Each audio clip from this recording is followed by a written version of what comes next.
I have a question that's sort of based off what Mike was saying, but maybe is more general. Maybe Shireen can answer it too. But my question is about this is really jumping the gun in some ways, but I'm really curious, the first versus the second book.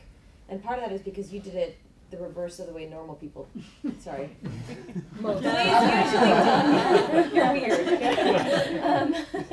The way that it's normally done, and I think most of us here, I think, are publishing our dissertation as our first book and so forth. But I guess I was curious if you could reflect a little bit, maybe share with us a little more why you chose to do it the other way around. And then what is it like writing a book that you haven't written before as a dissertation? How does that change? And Shireen, when you're at this stage right now, as you're about to embark on the writing of the second book, and as you're doing that right now, what changes, and is there something to be said for holding back on your dissertation?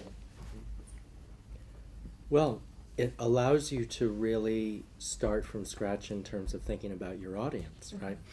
I also worked outside of the academy for the first 2.5 years after I finished my PhD. So I worked for the International Crisis Group, which is a kind of conflict resolution NGO. And so I was their West Africa director doing research in Cote d'Ivoire, Liberia, several other places.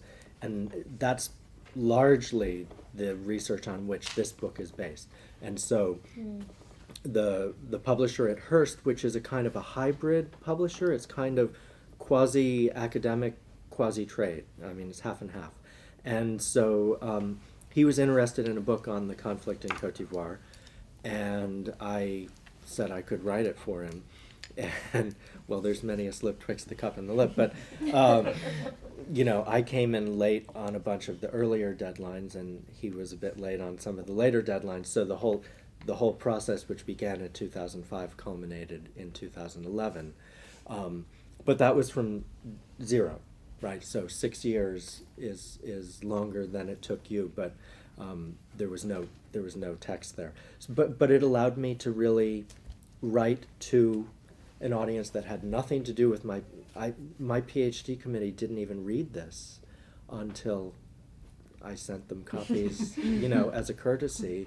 No, but I mean, they had no input whatsoever, except in the kind of broader intellectual sense. But so I was completely free of all that. And it was a bit weird going back to my dissertation stuff and taking this like 1,100 pages of stuff that I had decided I would cut chronologically into kind of the socialist period and the post-socialist period for 2 books, but then seeing all of the gunk, you know, the textual gunk that was in that text that had to do with its being a dissertation and having to ream it out.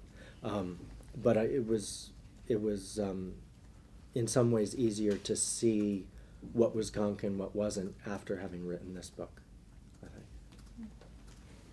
I mean, I would just say that to my surprise, there's still stuff that I worked on in graduate school that I can work on as articles after the book that either didn't make it in the book or, you know, some of the ethnography's in the book, but I'm making a different argument with it for a different article. I was just going to say, you know, it's maybe slightly inflammatory, but really, if you're doing this right, you are writing a new book from scratch.